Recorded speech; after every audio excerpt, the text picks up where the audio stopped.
Halo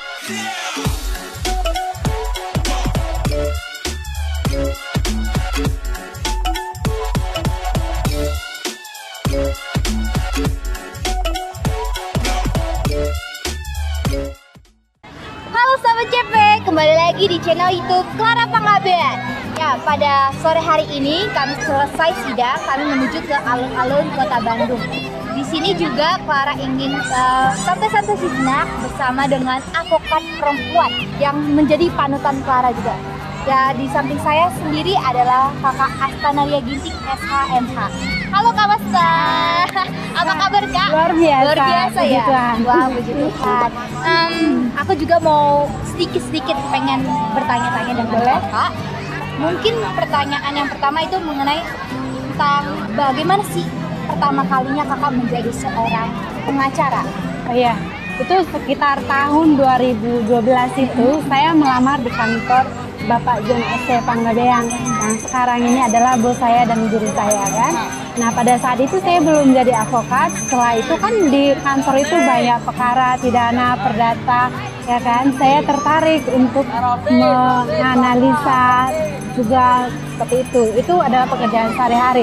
Nah pada saat itu saya pertama mengikuti pendidikan advokat itu sekitar tahun 2013 ya. Setelah tahun 2013, tahun 2014 saya ujian ya. Saya ujian, setelah ujian lulus dan tahun 2016 saya angkat sumpah di Pengadilan Tinggi Medan pada waktu itu. Itu awal mula saya menjadi advokat. Jadi berawal dari banyaknya kasus di kantor Bapak John S.C. Panggabean pada waktu itu. Mungkin bisa dijelaskan sedikit. Aku kan juga nih sebagai calon advokat ya. Peraturannya memang mengatakan bahwa walaupun kita sudah 2 tahun magang, tapi kalau belum berumur 25 tahun belum bisa disumpah ya kayak gitu. Iya, harus minimal usia 25 tahun dan sudah magang 22 tahun. Tapi meskipun sudah magang 2 tahun, tapi menurut peraturannya kalau belum usia 25 tahun belum bisa. Oh iya, seperti itu.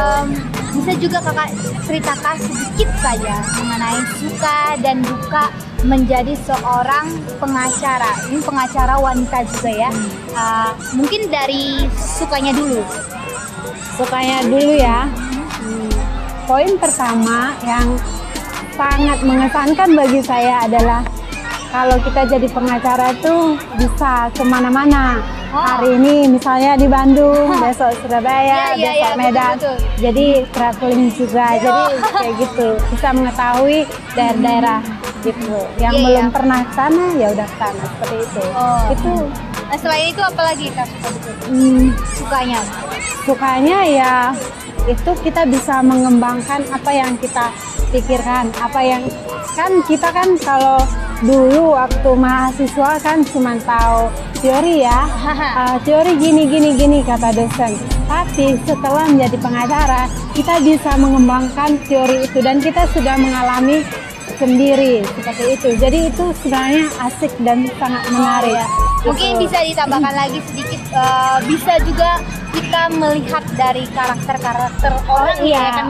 Jadi karena bisa belajar psikologi juga ya kan? Bisa, mengenai perilaku seseorang bagaimana bertanya gitu ya kan? Bisa.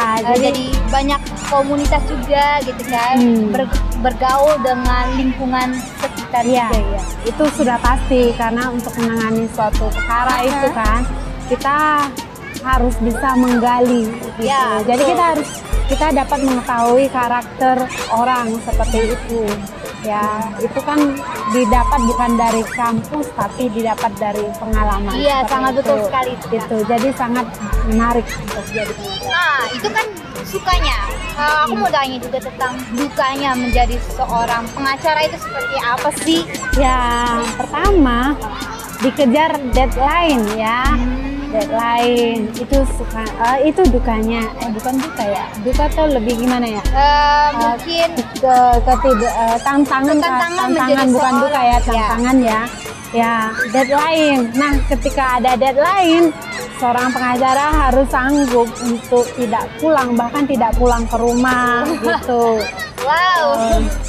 Oh jadi mungkin juga menjadi suatu keputusan juga ya kalau misalkan berumah tangga gitu kan. Kan kakak ini kok seorang perempuan juga membagi waktu juga dengan keluarga gitu ya. Iya, mungkin itu ya kalau deadline ya kita kan bisa nggak ketemu dengan keluarga ya, itu nggak apa-apa. Nggak apa-apa. Berarti ada komunikasi juga dengan keluarga ya. Iya.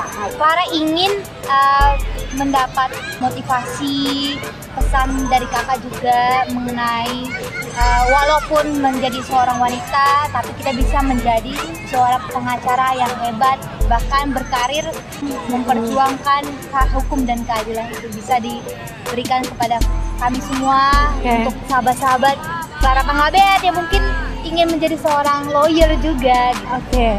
Pertama, jangan pernah takut dan pantang mundur, karena kan kalau jadi pengacara ini banyak tantangan gitu kan.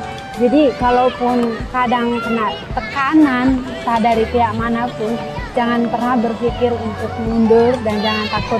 Yang kedua, menjadi seorang pengacara, karena kan itu hukum itu hidup, jadi artinya hidup itu selalu berubah peraturan, update. Jadi seorang pengacara itu harus membaca dan harus mengikuti aturan-aturan. Dan yang ketiga, harus terbiasa untuk menganalisa. Karena menganalisa adalah kunci untuk mendapatkan roh dari, artinya inti dari suatu perkara. Artinya harus kerja keras, belajar dan teliti. Iya, jadi menjadi seorang pengajar juga memang dari passion dari dirinya sendiri gitu ya. Iya, harus dari hati. Dari hati. Jadi jangan berpikir bahwa sangat berat untuk menangani sebuah perkara gitu kan. Jadi jalanilah hidup kita dengan sukacita, dengan damai sejahtera. Pasti semuanya akan berhasil gitu ya. Iya. Wah, terima kasih banyak Kak Masta atas motivasinya yang sangat membangun kepada Clara dan untuk sahabat-sahabat CP lainnya yang dimanapun mereka berada. Salam dari kami semua, terima kasih dan jangan lupa untuk di subscribe, like, and comment ya. Dadah!